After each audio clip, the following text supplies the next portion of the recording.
how should Christians be thinking about issue one? All right.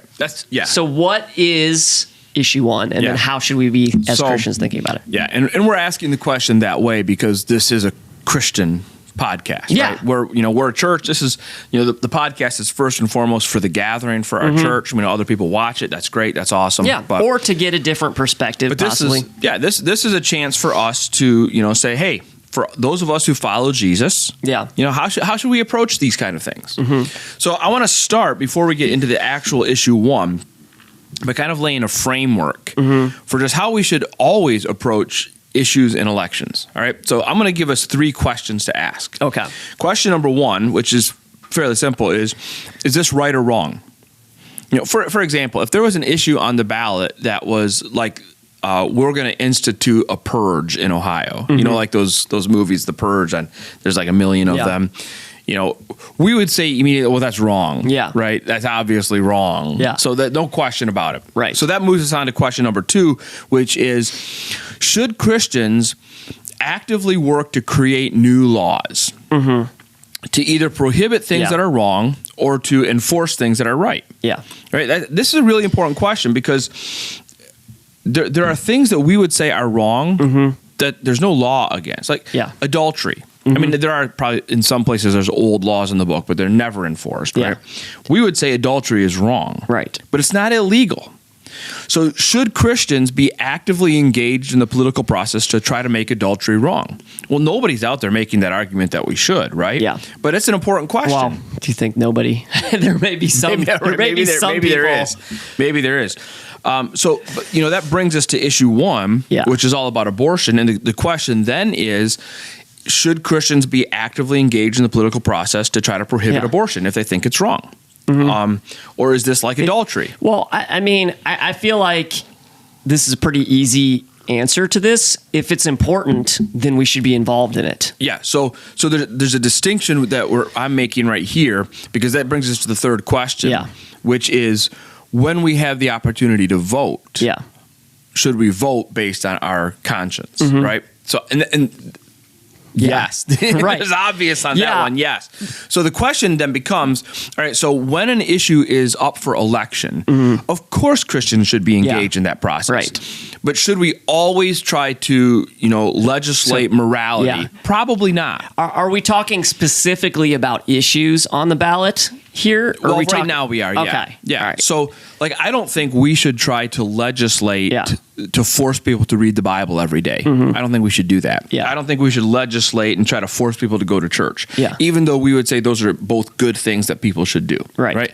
I don't think we should legislate that people should pray every day.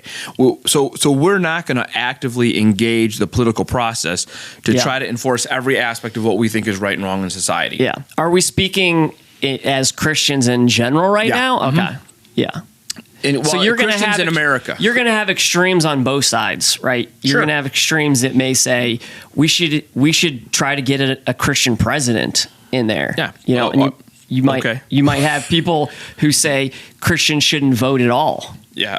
Right. Well, in the last couple of elections, I'm not sure that's been an option. So, right. But I do think that, like you just said, maybe it is okay sometimes for Christians to say, I'm sitting this one out, because I don't think there's a viable option on either side. Yeah. And whether we like it or not, we have 2 options when it comes to presidential elections. But let's set that aside so we don't get distracted by it. But the point being this: we should not always engage the political process as Christians to try to get what we think is right or wrong. But there are times that we should. And I think probably abortion is one of those times where we say, hey, you know what? This issue is about people actually being killed and slaughtered. And it's about people who can't speak for themselves. Yeah. And the Bible is really clear on both of those issues, that God values life and God values those who are on the margins, those who can't speak for themselves, those who are oppressed. And babies in the womb who can't speak for themselves, who are being slaughtered, are certainly in the category of oppressed. Yeah. So we should be speaking up for them. So I think it's a good time for Christians to engage the political process. In my lifetime, Roe v. Wade has started and ended. And so that's largely because of Christian and religious engagement in the political process that made that happen. So where we find ourselves now, this is why it's an issue in Ohio in this election, is with Roe v. Wade being struck down, now all the different states are determining for themselves how they're going to handle the abortion issue. Right. And constitutionally, I think that's, I mean, for what it's worth, I think that's how it should be. Right. I think that the court got that right. And obviously there are some states already that have made, laws that allow abortion up to the point of birth. I think that's bad. Yeah. And now we get to make a decision. So our question today is, how should Christians vote on issue 1? Mm-hmm. And if anybody doesn't know what issue 1 is, let me just kind of lay it out. Let's hear what issue 1 is. So there's a couple of pieces to it, right? Yeah. Part number 1 is that, well, I'll just read it. Yeah. Every individual has a right to make and carry out one's own reproductive decisions, including but not limited to decisions on, and then there's a list, and that list includes abortion. So the big picture here is that anybody can choose what they want to do. Right. Right. Now, we'll talk about this in a second. There is an exception tucked into this. Yeah. But I'm going to say it's tucked in deceptively. Mm-hmm. And this whole constitutional amendment is written deceptively. And I think that matters. And I think that should impact how we think about it and talk about it. Yeah. The other piece of this is that the amendment protects the people who do the abortions. Yeah. So they're saying, a doctor who performs an abortion can't be prosecuted. That's that's kind of a sideline to it. So I do have a question within here in this, but it might be better for you to finish kind of where you're going. Go ahead. Go ahead. So where did this come from? Was there a political party that put it up? Was it written by individuals who got signatures and then got this issue on the ballot? How did it come to be? That is a great question. Yeah, is it going to answer that later? I don't have the specifics of it in front of me. But here, just so you know, a great place to go to get kind of like bipartisan information on all of these issues. Yeah. It's called Ballotpedia. Okay, and it's kind of like the Wikipedia of the ballot. Yeah. Right. And so you can actually get nonpartisan. They try really hard to give you both sides of the issues, who's for it, who's against it, where did it come from. So I don't have the specifics on this, but basically it's a political organization that they put it together. They wrote it. In reaction to what was going on with the Supreme Court decision. So it's not a surprise that Roe v. Wade got overturned, and then shortly after we get this issue. So here Ohio's a little bit unique in how we got here. We actually there is a law in Ohio on the books right now that prohibits abortion. Because it's always been in the law, but once Roe v. Wade became the law, that law was overridden by Roe v. Wade. Now, we have another law that was passed by our state legislature and signed by our governor. That's one of these heartbeat laws that says, once there's a heartbeat, you can't abort. Yeah. So that, however, is now tied up in the courts because some organization, sued the state, said this is a violation of my constitutional rights. So now that law, even though it's been passed by the legislature, signed by the governor, it's tied up in the courts, so it's not in effect. This is a response to that. Okay. The heartbeat law. So what's happened here is the reason this is a constitutional amendment is because they want it to override the heartbeat law. Yeah. So then no matter what the courts decide on the heartbeat law, this overrides that because it's a constitutional amendment. So that's why we're voting on it. Yeah. It seems kind of like common sense. Maybe that's not a thing that we have anymore, but it seems like a common sense that once there's a heartbeat, there's life. It just seems that way. And once the baby is born and into life and has a heartbeat, there's all kinds of rules and laws and protections that go with that. Yeah, you can't kill a 2-day-old. Yeah. Right? Yeah, that there's plenty of people in jail because of people who harm a child, whether intentional or not, and they're in prison because of it. Yeah. We could probably spend a whole podcast episode talking about that philosophical just complete miss on the fact that baby's a life, therefore we shouldn't kill it. Yeah. But if you say that in an argument with someone, they'll completely blow past it and say, yes, but it's a woman's right to choose. Yeah. But that we don't apply that way of thinking to anything else in life, right? Yeah. Like, okay, so I'm driving along and somebody crashes into my car. Yeah. So I want to kill them. Can I kill them? I mean, isn't it my right to choose because they've done this to my car? Isn't that my right? Like I want to kill them. Yeah. I can't do that. No. Right? We don't kill just because we have the right to our own stuff. Yeah. All right. But that's not what I want to talk about today. Yes. So I want to talk about the actual issue. And kind of walk through maybe some misunderstandings about it, because I think it's important that everybody understand what this actually is and what the dangers of it are. Okay. Because I do think it goes beyond abortion and creates some really dangerous pathways that we can go down. Now sometimes people say, oh, you're doing the whole, slippery slope fallacy, which is a logical fallacy. Right. You can't use the slippery slope to prove a point. It doesn't, logically, that's not appropriate. Yeah. However, that doesn't mean we don't ever go down a slippery slope. Yeah. All right. I'm going to really kind of just take this right off the rails now. Okay. Right. I don't remember, maybe 8 years ago, the Supreme Court ruled in Obergefell, right, which made it illegal for anybody to, it made it legal for gay marriage. I don't remember the exact what Obergefell did. The point is, we went from there to today. We've got 4-year-olds who don't know what gender they are. Mm-hmm. That's a slippery slope. Yeah. And it's real, and it happened. We saw it happen. So slippery slopes do happen. You can't predict and say, well, this is going to happen. But I would say this. When you're reading a law or a constitutional amendment, and it is written in intentionally vague and misleading language, then you need to ask yourself, what is it that they're hoping to do down the road with this that they're leaving open, right? Because you could write an amendment like this that was very specific, right? Like, go back to the first phrase. It says, every individual has the right to make and carry out one's own reproductive decisions, including but not limited to decisions on contraception, fertility treatment, continuing one's own pregnancy, miscarriage, care, and abortion. Okay? Now, they could have just wrote that to say, every individual has a right to make and carry out an abortion. And then we would know exactly what they're trying to do, right? There'd be no question. Okay, this is about abortion. But as soon as you put in a line like, including but not limited to, what have you done? You've left the door open to a lot of other things that aren't limited. Anything that you can qualify as a reproductive decision now is protected by this. And it begins with every individual. Which means, and you see the signs on that say protect parents' rights. This is why it says that. Because essentially this constitutional amendment opens the door for kids, young kids, to go to their school counselors and say, I want to have a sex change.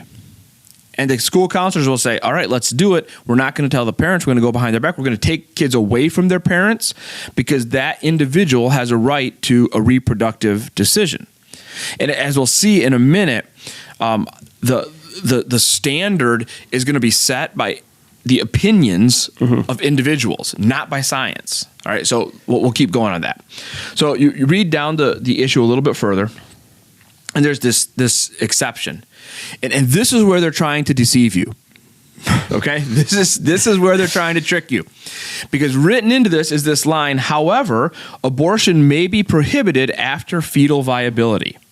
So if somebody says to you, "Hey, look, they're after a heartbeat." Yeah, they're not trying to make it available up until birth. They're okay with it being at any prohibited. Point. Yeah, they're saying no, it may be prohibited. Yeah. So they're saying, look, if this constitutional amendment passed, Ohio can still pass a law. Oh, okay. They can still pass a heartbeat law. And that's the argument. But there's a trick. Yeah. They're misleading you and they're lying to you, because that same paragraph goes on. But, and anytime you have a statement and then the word but, it's like, okay, now there's something different.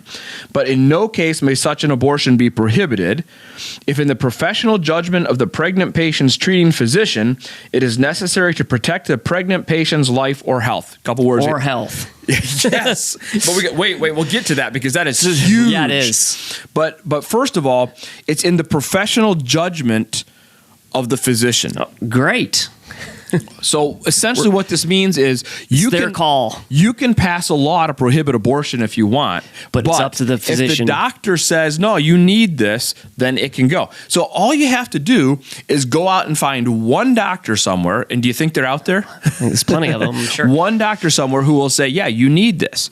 And it says to protect the pregnant patient's life or health. Now, two observations on this. Number one, we've completely lost the language of in cases of rape and incest. Mm-hmm. That used to be a big deal, right? We just thrown that away, right? Yeah. That's not even part of the argument anymore. Now it's just, if the doctor says so, right? And it's not to protect the patient's life, it's or health. And what does health mean? It means a lot of things. Well, it could be physical health, it could be mental health, emotional health, financial health. I mean, all you need is a doctor to say, this is going to be bad for your health to have this baby. And even if you're a day from delivery, you can have an abortion still.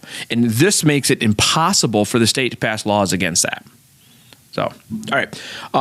Anyway, last thing, and we'll move on. Again, that whole professional judgment thing, but this is defining fetal viability, right? Mm-hmm. Because it says you can make a law against that prohibits if the fetus is viable.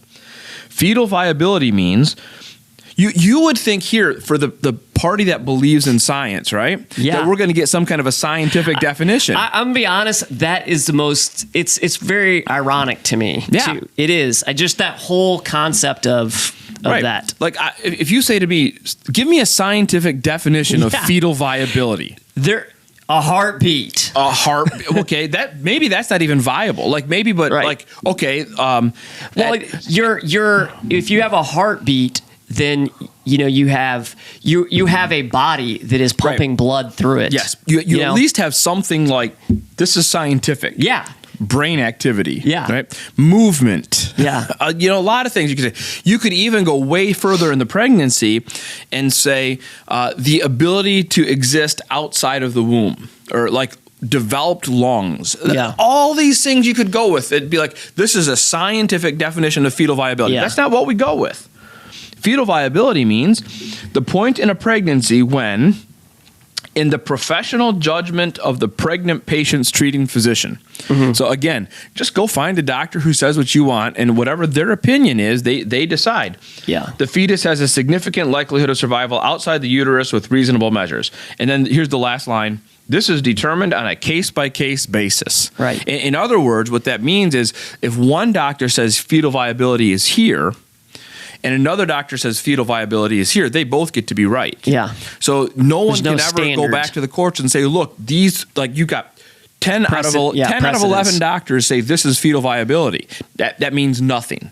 As long as there's one, they get to pick. So again, what we're essentially just doing is saying, you just got to find a doctor who will say what you want to say, and then you can kill your baby. And you can. So the reason we're diving into the weeds on this is we want people to understand this issue is being written in an intentionally deceptive way. Yeah. It's using vague and misleading language, and it's right to assume when something is written that way that there is more to the agenda. Mm-hmm. Yeah. And so even if you are a pro-choice person, mm-hmm. right? I'm making an appeal to pro-choice people. Even if you're a pro-choice person, this is not the issue to fight for. Yeah. Vote no on this, and let's rewrite something that actually reflects your belief. Because if you don't want 4-year-old kids running to school counselors to have sex change surgeries, then don't vote for this. Definitive. There you go. So. Any more on that? Because I do have a question here.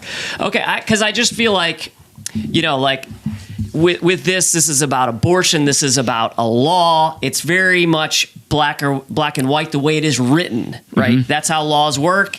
You either are obeying the law or you're not obeying the law, right? Right. So could we talk for 1 second just about people who've gone through these kind of things and how this, do we have anything to say to people who maybe have had that in the past, or, have, or women who may even struggle with this concept of what is the reality of that part of it? Sure. Yeah. Where is the Christian answer and support for those things? Because I guess I want to make sure we address that side some. So I know this is about the law, and we're really not necessarily getting into that part of it. So there's two pieces to that. Yeah. I think one is what about the woman who is pregnant right now and is absolutely terrified about what that means for her, and the other is what about the woman who has had an abortion in the past and is feeling guilt and judgment and all of that stuff. So let's start with the second. Yeah. So, there are a lot of women in our world who have had abortions. Yeah. And I've said this many times before. That's a decision I don't think anybody makes easily. Right. I think it's one of the most difficult decisions any woman ever has to make. And I think it's a horrific place to be. And you feel for them. I mean, you do feel for them of what they may be going through. Yeah, absolutely. I can't imagine all that goes into that because I'm not them. Yeah. And yet I know from conversations, from listening to people, from reading the research, that this is a really, really difficult thing to walk through. And generally speaking, women who have had to make this choice for whatever reason, and they come to that choice, they often wrestle with that for the rest of their life. Mm-hmm. And that's heartbreaking. Yeah. That makes me sad. I feel awful that they have to carry that burden. And I would say here is where we say, look, Jesus' way of doing things was to say, hey, you're forgiven, right? And hey, my grace covers this. Yeah. And the woman who was caught in adultery, I think maybe this is a great illustration. He said to everybody around her, let him who is without sin cast the first stone. Right. I think we take that seriously. Yeah. So we're not here to cast stones. We're here to say we want to protect babies going forward. And we want to love and show grace and show mercy and provide for women who are in a difficult place because of these hard decisions. So this is not a fight against women. This is a fight against. This is a fight for women. Right. Because and again, I don't want to go too far down. Anytime you start to go down here's what the research says, here's the truth, then everybody says, well, there's no grace or mercy there. But I'm going to, because the reality is abortion harms women. That women who have abortions, they have to wrestle with that the rest of their life. It's not good for them. Nobody's telling them this, right? Mm-hmm. Planned Parenthood is not telling them this. The social media influencers are not telling them this. Celebrities are not telling them this. They're just saying, yeah, this is great. This is freedom. You can, have it all if you do this. That is not the truth. Yep. And if we love people, we tell them the truth. And so we're fighting for women. We're fighting for their future. We're fighting for their mental health. Go on down the list. That's what this is about. It's as much about the women as it is about the babies, right? That said, what about the women who are pregnant right now and are terrified? Yeah, and terrified because they they don't know what they're going to do with the child. They're in a really tough position. Yeah.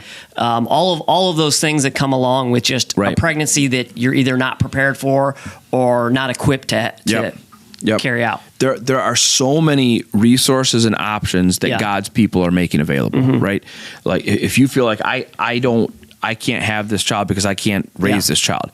There are places you can get help. If you want to get help so you can keep your child, there are places that will help you with that. If you want to get help and that you want to find someone who will adopt your child, there are places that will help you with that. If you need prenatal care, there are places that will help you with that. After you have the baby, if you need diapers, if you need formula, there are places that will help you with that. You're not going to get any of that from Planned Parenthood. Yeah. Right? They're not going to help you with any of that. But there are Christians, God's people out there, all in our area, in every city in Ohio. You can find these places where they will provide you the care that you need. They will surround you with love. They will give you the resources to make sure that you can get through this and you can come out on the other side. And generally speaking, I would say 95% of the time women choose to keep their children. They are extraordinarily grateful that they made that choice. Yeah. So, and I feel like this is my opinion on it, but that if you are willing to vote no on this issue, that you should also be willing to say, I'm willing to also help with what's next. If we outlaw abortion, then we should be willing to open up our pocketbooks and say, how can we better help moms who are in this position? Absolutely. That is absolutely true. And I think it's a myth that Christians don't do that. And I want to push back hard against that because that's out there. I hear Christians say this, like Christians who are more on the left, who are, more on, will say, well, you're pro-birth, but you're not pro-life. That's baloney. Yeah. There is no group of people who does more for unwed mothers than Christians. And there are no group of people that gives more financially to these kinds of social causes than Christians. Mm-hmm. And that will continue to be the case. And I think they'll continue to give more. So, yeah. And there's a lot of good ones in our area that we've worked with from time to time. Yeah. Hannah's Treasure Chest is a great one that I've gone and worked with. Our church sends money, sends people, sends hours, all of that to several of these. Yeah. And, obviously we're not a Catholic church, but the Catholics, man, they make massive investments in this. So the resources are there. Okay. Yeah.